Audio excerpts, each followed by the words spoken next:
Feel like you've aged out of parenthood? Are you finally ready to be a mother, but the alarm on your biological clock has been going off for 15 years? The good news, life can change in an instant. Trust me, I should know. And remember, don't call me ma'am, call me mom. Hey everyone, I'm Jodi Miller, and this is Don't Call Me Ma'am, Call Me Mom, because this set of podcasts I'm dedicating all to my journey to motherhood. And I'm incredibly excited to have this guest here today because she is a mother, a surrogate, an educator of children. She's an awesome person. I don't know her that well, but I'm about to. And I can already tell her energy is amazing. Start clapping right now. And if you're driving, pull over to the side of the road because no accidents. Start clapping right now for Sara-Jean SJ Lipmen. Woo! Hello. Hi. Oh my God. So let's dive right into it. So again, you are a mom of 4. Yes. So you've been pregnant. I've been pregnant 4 times, and I'm a mom of 4, but they're not the same. Okay, explain. So I'm a bio mom of 3 of them. Okay. A 13, a 9, and a 7-year-old.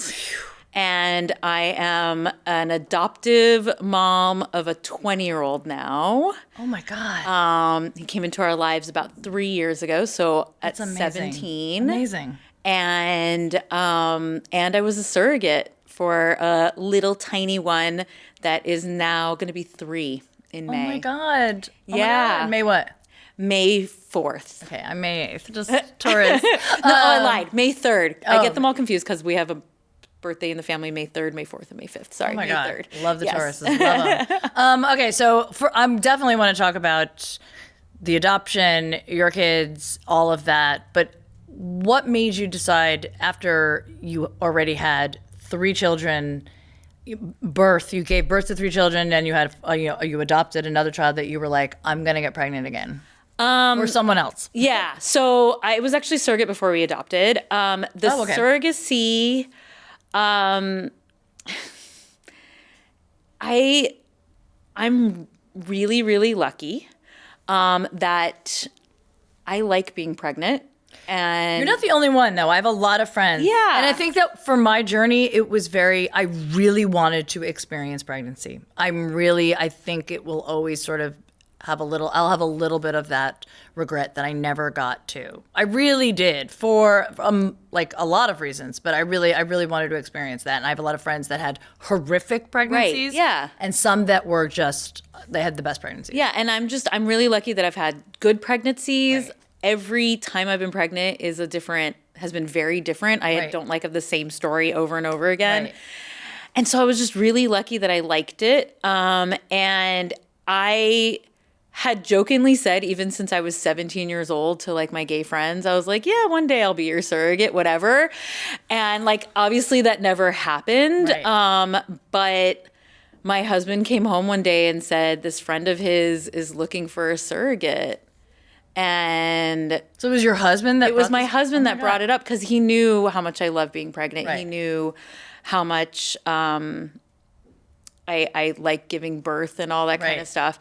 And I kind of thought about it for about 5 seconds, and I laid down some rules. I was like, Yeah. Tell me about the rules. well, so I'm one of those like slightly out of the box people in that like I've always done home births. Oh, wow. And so I was like, it needs to be a home birth again. Like the dad needs to agree that it would be a home birth again.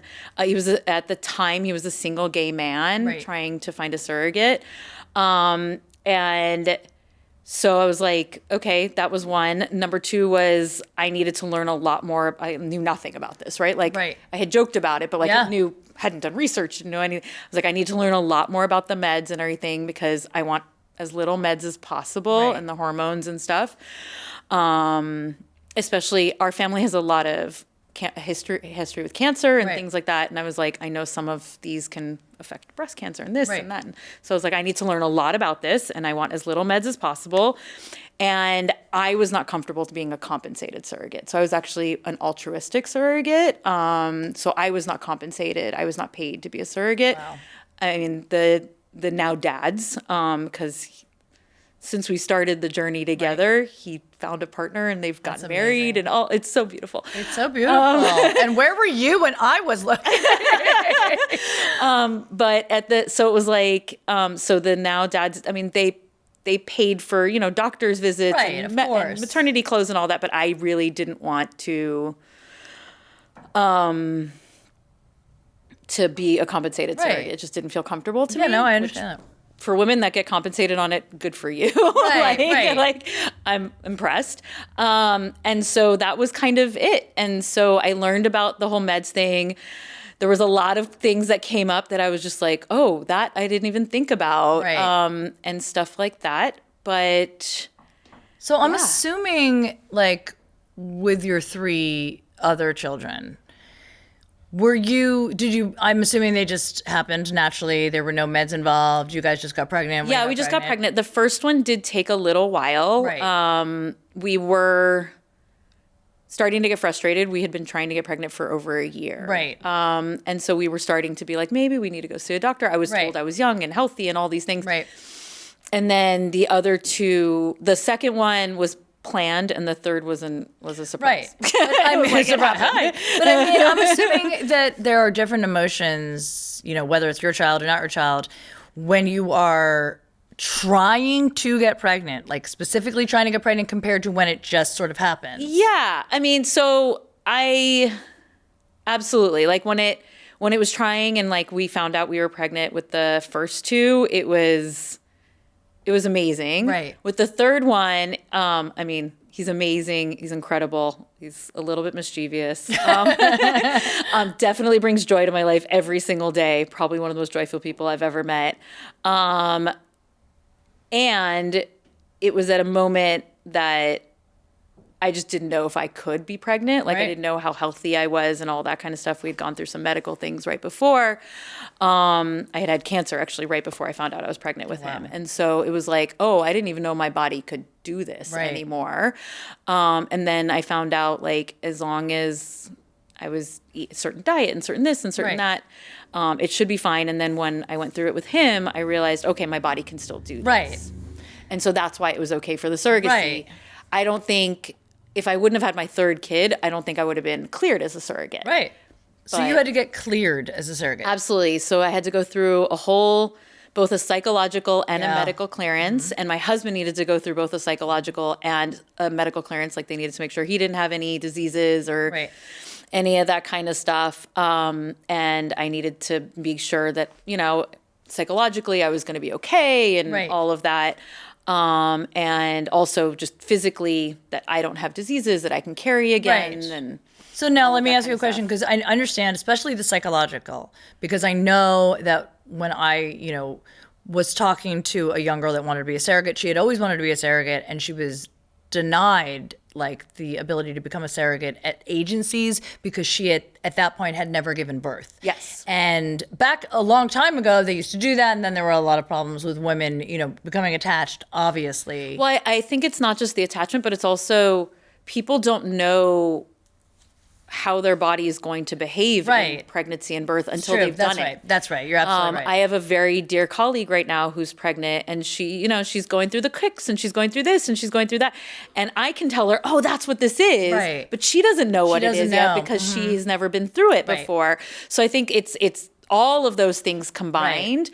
The psychological piece for it, I'm really lucky that I'm an educator. And there's this idea in education around, it's called in loco parentis, that when you have students in front of you, you are the parent for that time being. You're protecting those kids for the parent.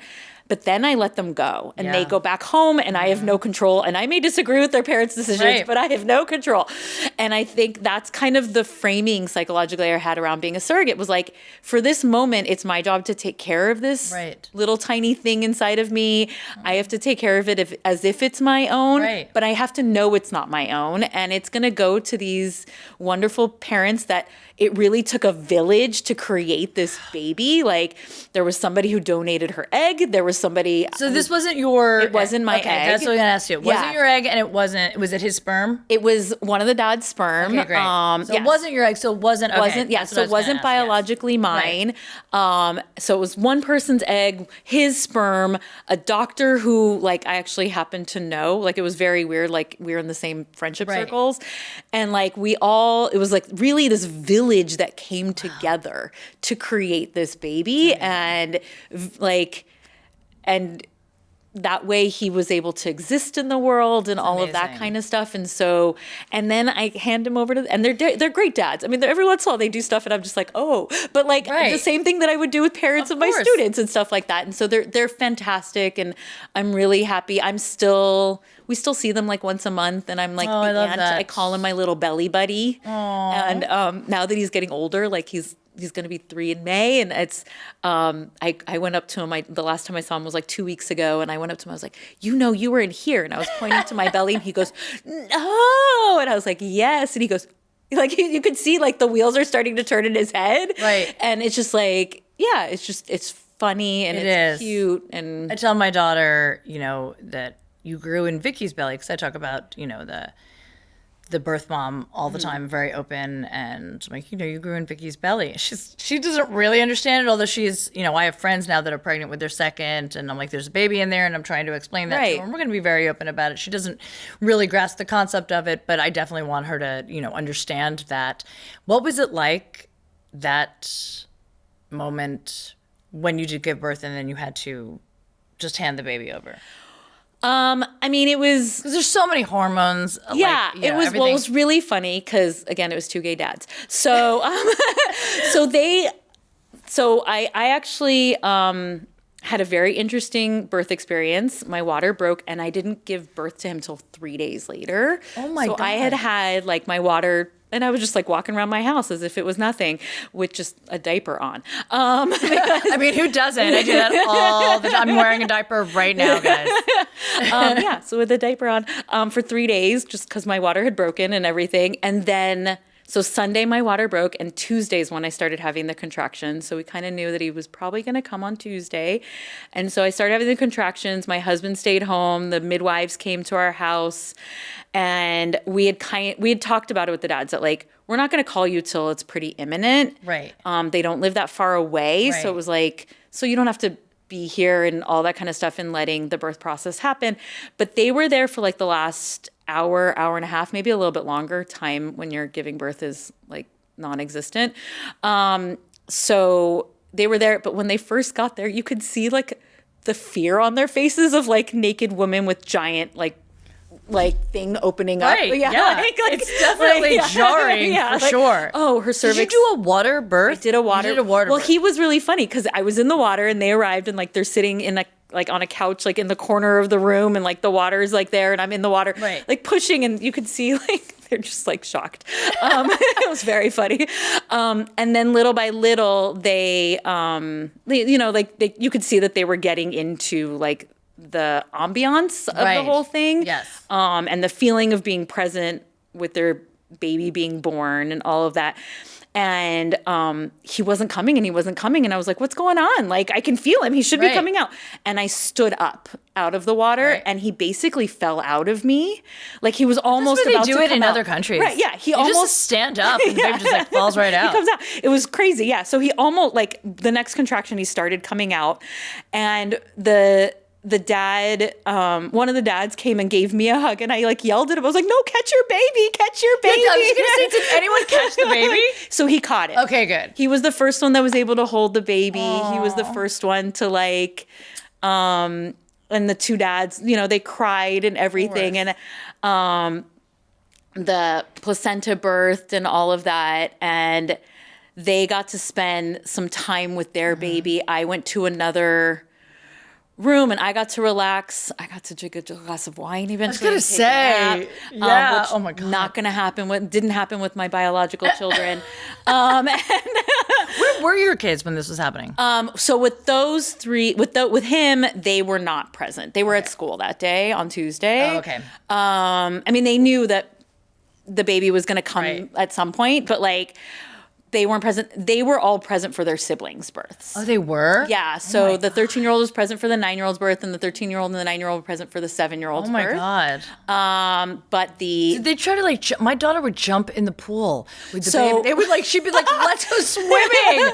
So it was really funny because for the 7-year-old's birth, they were both there with a former student of mine who's now a midwife, actually. She has since studied to become a midwife. But she was like taking care of them and kind of explaining what was happening and why mommy's making weird noises, and like all of that kind of stuff. But it was the middle of the night. And so then he was born, the 7-year-old was born, and He was born a 7-year-old, guys. Well, I don't know yeah, if you he was know born that. a It's a 7-year-old. crazy. Oh God, that would be so painful. Oh my God, so painful. I'm just thinking, So painful. He'd be walking out. You're like, oh, get my cervix out. hurts just thinking about it. So he was born, and the then 2-year-old Right. turns around and is like, he's like, I want to get in the water. And I was like, okay. And he like looked in the water and realized there's blood Right. and there's like all sorts of things. And he looked in there and he was like, actually, no. And he walked away. I thought he was going to say, though, by the way, because, like, I mean, that little, too. I mean, my daughter, I thought he was going to say, I want to go inside you. Like, I want to go in there. Well, the 7-year-old, I always joke because he he still grabs onto me. I nursed Right. him for a really long time. Right. I nursed him for over 3 years. Right. And so every once in a while he'll like try to like grab my shirt and go under my shirt, and I'm like, do you want us to go back inside, mommy? Because we can make that happen when you piss me off. I'm like, Go inside your room. He just slams the door down there. Exactly. Go.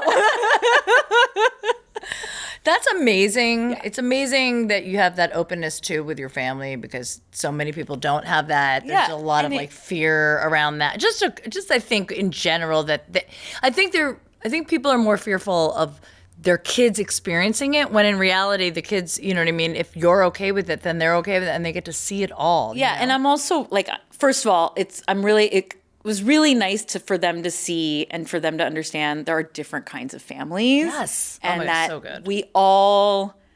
your family is who you love and who takes care of you and who you take care of. And that's it. Like, we have a lot of chosen family and like things like that. And so like just understanding that that's really important. And then the other piece that was really nice is I'm really lucky that I'm an educator. So what did I immediately do? I got all the books. Yeah. I got all the books on surrogacy. The second, like, this was even starting to be a path that we were thinking about, there's tons of books out there, and children's books, adult books, all that kind of stuff. And so we have all those books on our bookshelves. Because how old was your youngest when this happened? 5. At the time. So at any point were any of your children like, I want to keep him? They weren't, I want to keep him, but I want another one. I want a sibling. And I was like, oh, we're done. We're done with diapers. We're done. We are done with diapers. My husband and I are like, oh, we adopt adolescents now. We don't do diapers anymore. We don't do nighttime. Like, our kids still don't let us sleep smart. through the And night, by the way, oh my God, Yeah. I mean, when I was thinking about adopting, I definitely looked at older children, and I mean like 2, 3, you know what I mean? I wanted to experience a lot of the childhood. I'm glad that I went through, I mean, I got her, day 1, she was a preemie, and we spent, a couple weeks in the NICU. Oh, wow. And I'm really, she's so healthy, but I'm glad I got to experience every stage, because again, I really wanted to experience the pregnancy stage. So I already feel like I wish I had that too. But I mean, I got all of everything, the sleepless nights, the regrets. What did I do? I blew up my life, the crying in the bathroom at 1 a.m., me and her, the lack of privacy while you're in the bathroom. Oh, well, that's still to this day. I don't get bubble space, as she calls it. Yeah, that's what we call it. Bubble space, I just started locking the door to the bathroom. Yeah, I tried that the other day. She's like, let me in. And with this attitude of like, what are you doing in there? Right, As if she's the parent. I'm like, oh, sorry. Like, I'm definitely frightened of my child. But I mean, so I got to experience it. Having said that, now there are a lot of women that love all the stages of childhood, and especially the newborn stage. And I'm here to tell you that I absolutely hated the newborn stage. I am not a fan. 0 to 4 months was really hard. Not just because I'm single, even if I had a partner, not my jam. It was like a very expensive cat. That's what it was. It was like, I have a cat that was like, you know what I mean? It was the crying. It was the not like, she was, starting to smile, but not really. It was just all the time. And it was the lack of sleep. And it was all of the things that I was like, I have a very dear friend that for children that are, born at between 36 and 40 weeks and then smile for the first time between 6 and 8 weeks, which is like average for children that are born at full term. Oh yeah, mine. Yeah, that's what I mean. Like at full term. Yeah. He always says that the reason why babies are start smiling at 6 to 8 weeks is because that's just about the time that you're about to throw them out the window. The window. Oh my God, yes. So you need that So I had gotten past that. I actually, for any parents out there, I don't know if I talked about this before, but I actually had this. Somebody gave me a really ugly teddy bear as a gift, and it would live underneath my bed because I was like, I don't like this bear, but it was like a bear for her. But I eventually used it. I called it Beat a Bear. Like in the middle of the night when you want to shake the baby, I would take the bear outside of the room while she was crying and just bang it up against the wall, and my cat would stare at me. I was like, God, stop, it's crying. And I would try to pull the legs apart and get all of that out. And then I'd come back in. I was like, such a better mom. Yeah. And I put the bear back under the bed. But it was like, it was perfect. Yeah, I think 0 to 4 months for me was so brutal that I know me, and it wasn't just the lack of sleep of all of that. I think who I am, that I'm not, I don't think, even if I had given birth, even if I had another one, which, if I was younger, I definitely would probably have more kids. Just 0 to 4 months was really god awful. It might be easier with the next one, but it was brutal. And she is a great kid and was a really good baby, but I was really lucky that I have like built-in shut up machines because I was a bio mom. Right. So the second they cried, it was just like put them up on the boob and they would shut up. Right. And it was great. But yeah, it was a lot of women don't have that opportunity either. I could have, though. Actually, the doctor asked me if I wanted to. So when I was when I was in the NICU, this is something. Did you know this? That you can. So I was in the NICU with her, and I was crying a lot, like uncontrollably. I mean, it was a lot of emotions. It was just a lot of things. And the doctor was like, just reassuring me. He's like, just because you didn't give birth doesn't mean your body's not releasing the same hormones. It is. That's why your hormones are all over the place, because your body's just, from the moment I saw her, like, is this big. I went through all of that. And then he said, do you want to breastfeed? We can try this. We can give you some stuff that will help you start lactating. And I was like, no. I just was like, I'm 49. Like, we're not breastfeeding right now. But I mean, it was drop after you breastfeed. And they're already dropping. I don't need any more help. I was like, unless you're also going to do the breast lift, let's not do that. If you're going to offer that, if it's like a 2-for-1. But let me ask you a question. So I definitely thought about, even before, and I'm glad that I got her, brand spanking new, right out of the factory. But I definitely thought about, and there is a part of my brain that still is like, maybe one day adopting an older child. How did that come about when you adopted a 17-year-old, right? Yeah. Like, that's, wow. What's that story? So I'm an educator, and this was a kid that I knew through my job, and probably one of the most amazing human beings I've ever met in my entire life, who literally had no adults taking care of him starting at the age of like 14, 15, and had figured out how to adult, literally working, paying rent, going to school. Oh my God. All of these things during the pandemic, by the way. Oh my God. When like most of us were going nuts, just staying home, like he figured out life. And he, for lots of reasons, needed adults in his life, not just, because you need adults in your life when you're a teenager, but also just, to apply for scholarships or to just figure out what the next step in your life is, or going on vacation and being able to, like, we love going hiking together, just to have a place that you can always say, this is my home, no matter where you are. Yeah. So so we, like, I offered it, and like, I literally was like, but you can think about it. Like, you figured out life already. Like, I'm not going to force you into this. Right. I'm not going to anything like that. He was really close to being 18 already. Right. So the foster system wasn't going to make sense. Right. And so it was just like, so do you want this? And he thought about it for a little bit, a few weeks actually. And then he said yes. And so Was he already sort of like a part of your family? Was your family? my kids didn't know him. Like my kids didn't know him from any of my other students, right? Okay. Like he was just another one of my students. I had connected with him What about pretty your husband? closely. My husband also didn't know, like he was just another one of my students, but my husband knew that this was always something that we eventually were going to do. We had done it informally with a couple students prior, not legally. Like we had taken a couple of our other students that I've had who, for whatever reason, didn't have adults or stuff like that, temporarily, taking care of them and stuff. So this was the first one we did formally. And I say first, and my husband's going to kill me hearing the word first, because that assumes that there's going to be other ones. But there will be. But it was just, and so we literally he came over one day with a friend of his from work, not even a friend from school, a friend from work, to have coffee at my house, and met my kids and met my husband, and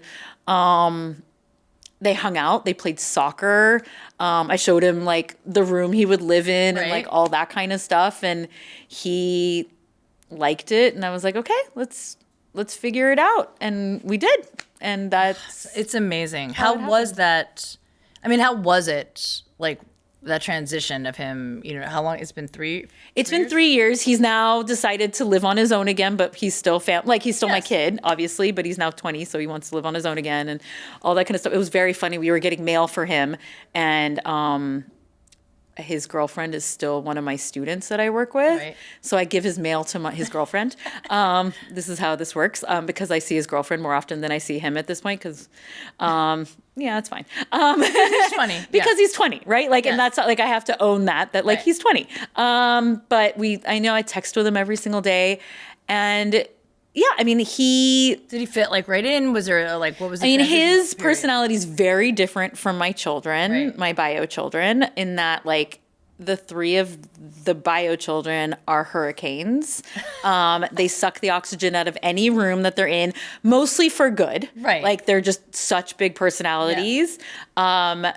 And he's really shy and quiet. So, it's a bit of a different dynamic, but it's really good. Like his favorite thing is to go hiking. And so we go hiking a lot with him. And there's a peacefulness with hiking with him that my kids are attracted to now. That's it's really beautiful. He's a really good soccer player. So my kids are now one of my kids is really into soccer now. And he's like, I look up to the sibling because of looking up to soccer, and I want to be like him when I grow up, and all of that kind of stuff. So it's really, really beautiful.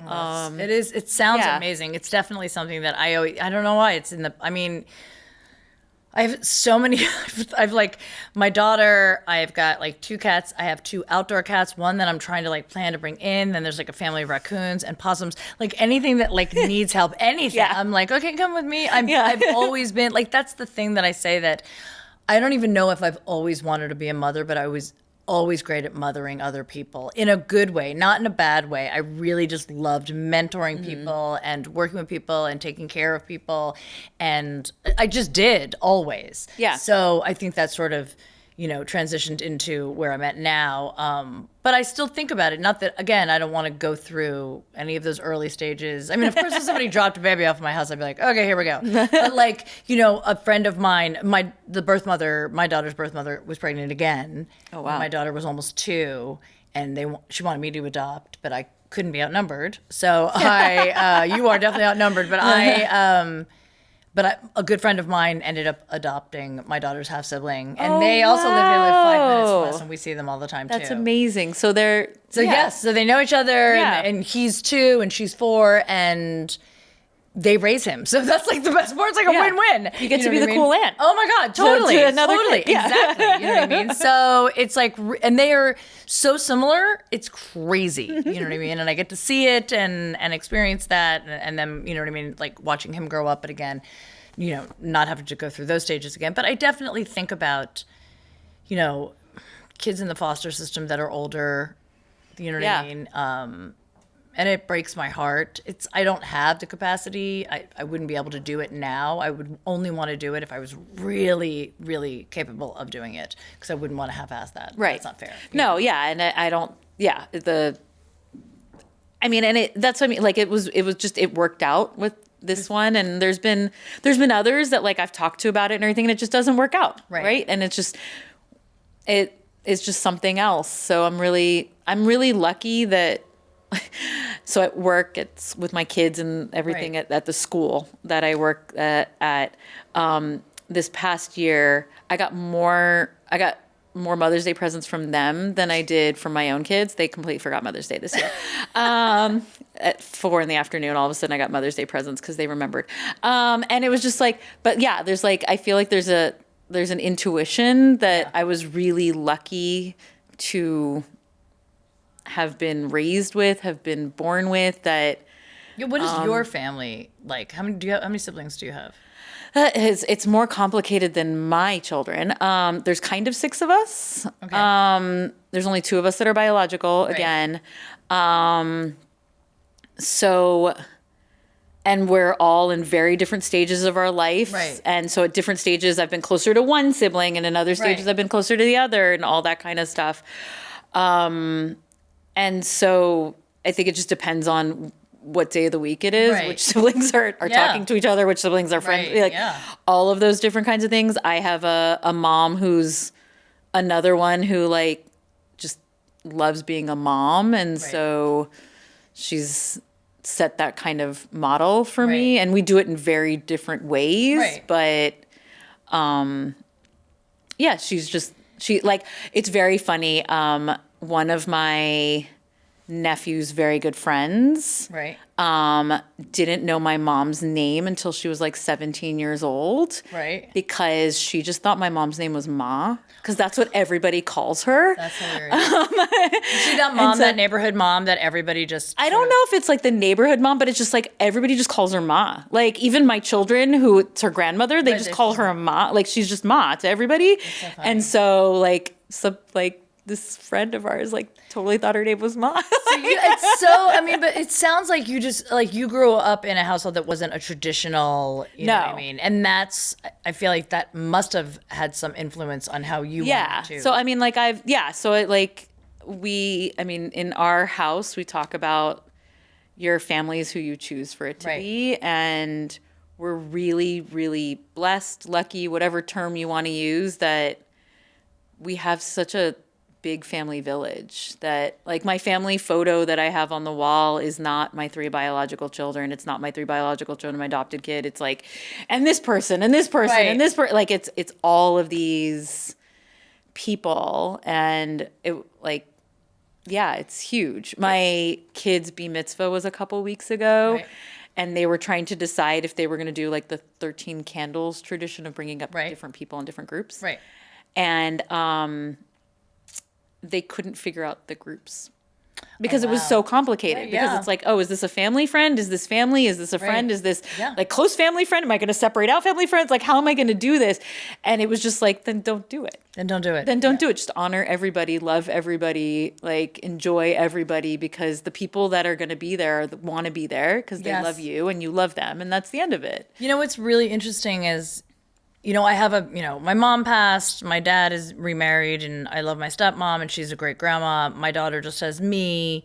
And I feel that guilt of like, she doesn't have a lot of grandparents, at least 2 sets. She doesn't, you know what I mean? And my brother doesn't live around here, and I don't have any family really out here, but I have an amazing village. Right. And that's what matters. And I think I always knew that was going to be the case. When I got the call, and I knew that I had to fly to Kentucky the next day, I had nothing. Mm-hmm. I had nothing. Nothing.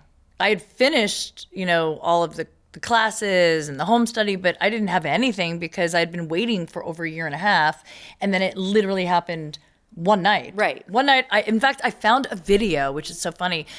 That night so I got the call, and then the next day, I got everything in order, and then the next day I flew to Kentucky. So it was February 1, 2021, and I found a video on my iPad. I recorded it of my last night, as just being wow. me. You know what I mean? Like, Yeah. I was like, this is the last time I'm going to be me, a single person with a cat, a friend, a daughter. Like, I'm about to be a mother tomorrow, even though I still was so unsure of it all. But it was crazy how many people just stepped right up. People just started dropping stuff off. Once it got around to all my friends that I was in Kentucky getting a baby, people dropped off bassinets. I had another friend just like organizing everything. I came home to so much stuff, which was just amazing. And I've had so many people that were there through all the stages of her life, including now, you know what I mean, as she gets older. And it's easier in some ways and more difficult in other ways. But yeah, I'm so grateful. And even when I fantasize about like, I'm just going to pick up and move to Oregon or Washington, I just want to move to it, like a safer community and just like raise her in the wilderness, off the grid. Like, but then I'm like, but where's my village? Where's the village? My village is here. You know what I mean? And it would, not that I wouldn't be able to create a new village, but like now she's, you know, all of my friends are her aunts and uncles and, and that's great. Because I was very close with my family growing up. But the truth is that we're adults longer. We know our family longer as adults than we do as children, even though it's a pivotal time, you know, 0 to 18. Yeah. We're adult, you know what I mean? Like, and they're different people to you Yes. when you're an adult than when you're a kid and all of that kind of stuff. That changes a lot. Yeah. I've known my dad, I mean, so much longer as an adult. Right, yeah. I had a relationship with as an adult. And the way they react to you, the way you react Yes. to them as an adult is very different. All of that kind of stuff. And you remember things differently. So it's just, the village, the family that we create is, I think, the most important thing. It really is. Yeah. And I like so lucky to be with the village and the family that like accept our different family, like our family that is like, okay. And I also remember, educating. Yeah. You're also educating the next generation to, you know what I mean? Be aware that this is what family looks like. I remember so well, my father passed away a few years ago. And he passed away actually while I was pregnant as a surrogate. Oh, wow. And right before he passed away, we went to the Santa Monica Pier, and I was already pregnant, but not showing. Like I was barely pregnant. Right. I had just confirmed that I was pregnant. And I told him, I was like, I'm not going to be able to go on the roller coaster because I'm pregnant. So like the kids are not going to be able to go on the roller coaster. His health was already not good. And I assumed he was not going to go on the roller coaster. And he's like, what are you talking about? I was like, Dad, I've told you for 2 years now that this was going to happen, that I was going to be a surrogate. He's like, oh, I thought you were joking.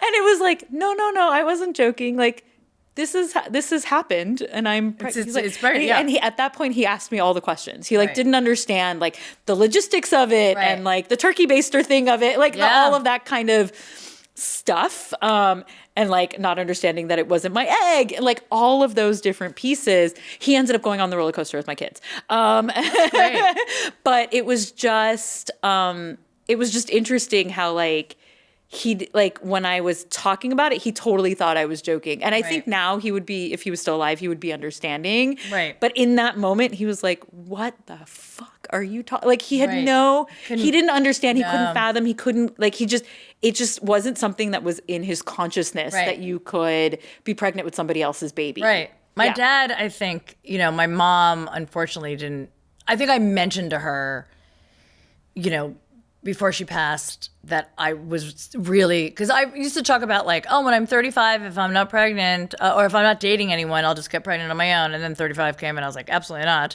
And then like freezing your eggs was just like really just on the forefront, and it was very expensive at that time. So I didn't even think about that. And I just kept thinking there's going to be time. And in my mind, I was like, I'm going to meet someone. I am going to meet someone and we're going to, you know what I mean, have a child together or figure it out together. And the time went by and went by and by. And I brought it up to my mom, and she never took it seriously. She just didn't. She also didn't put pressure on me. It saddens me that she didn't live to see my daughter, but she also never put pressure on me. It was my dad who always wanted a grandchild.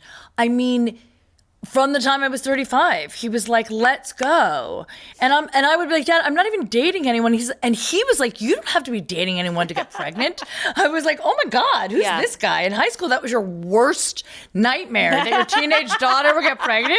And now you're like, fuck that guy over there. Because he's tall. You have a tall baby. Exactly. Fuck that guy. He's got a brain. He's got a brain. He looks smart. Have sex with him and have that baby right there. And I was constantly tell my like teenagers that I work with, I'm like, I complain about my children a lot intentionally in front of them, just so that they're just to scare the shit out of them. Like, I haven't slept in 13 years. 13 years. Be aware of that. And they're just like, what? But yeah, that was the thing. It was like, I never even thought about it. And then when I did finally tell him, I went to a fertility doctor, I'm going to start moving forward with IUI.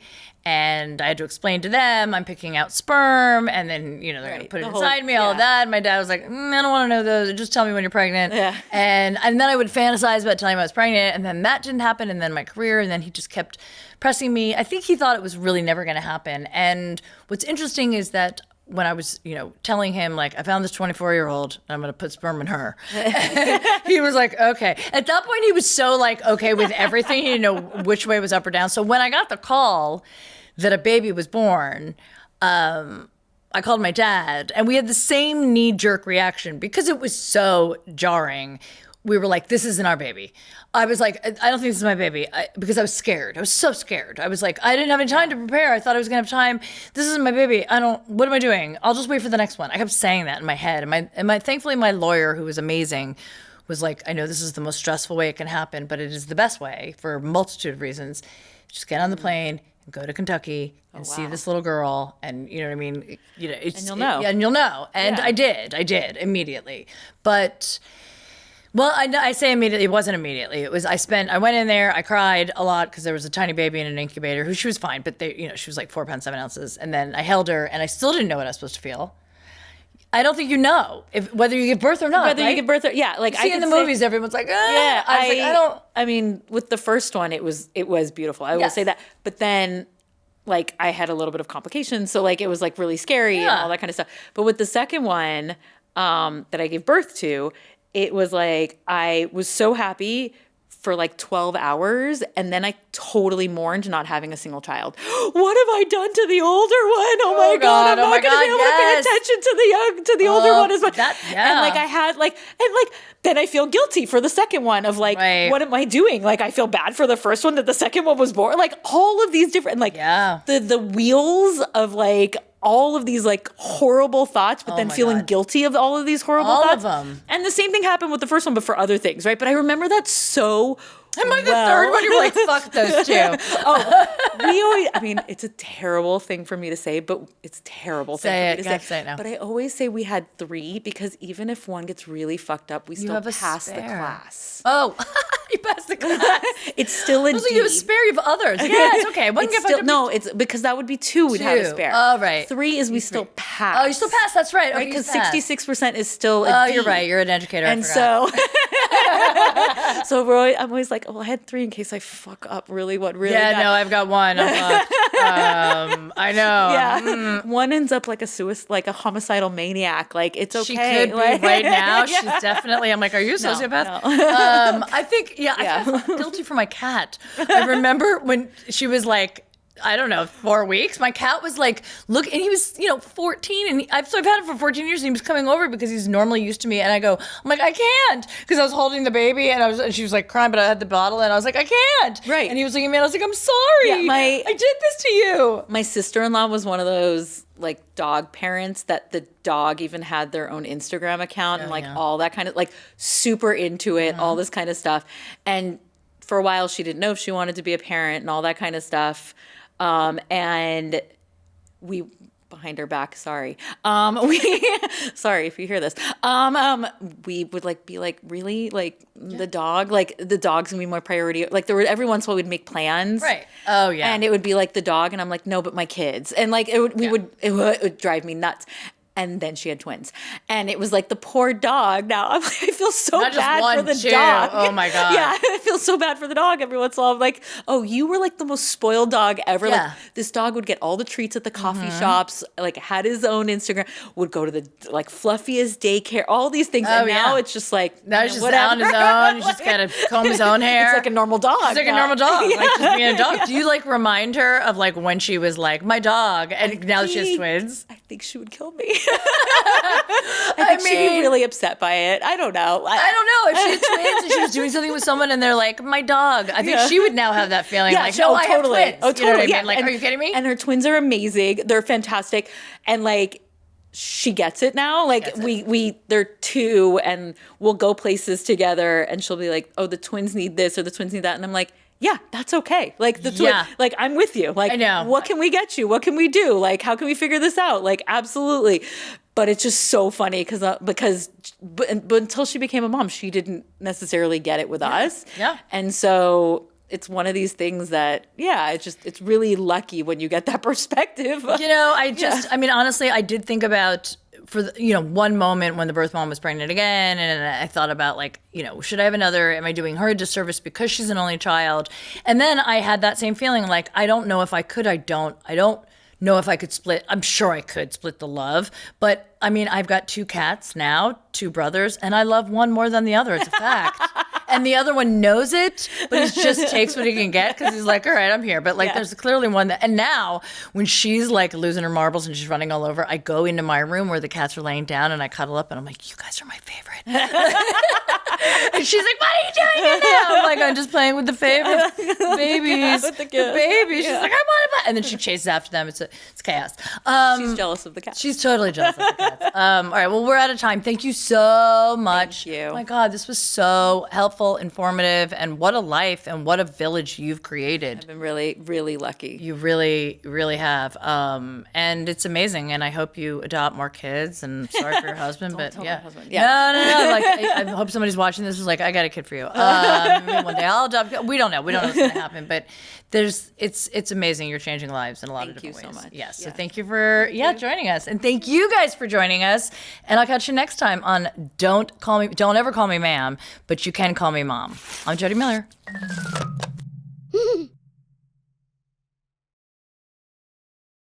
Thanks for tuning in to Don't Call Me Ma'am. Don't forget to subscribe and like so you never miss an episode. See you next time.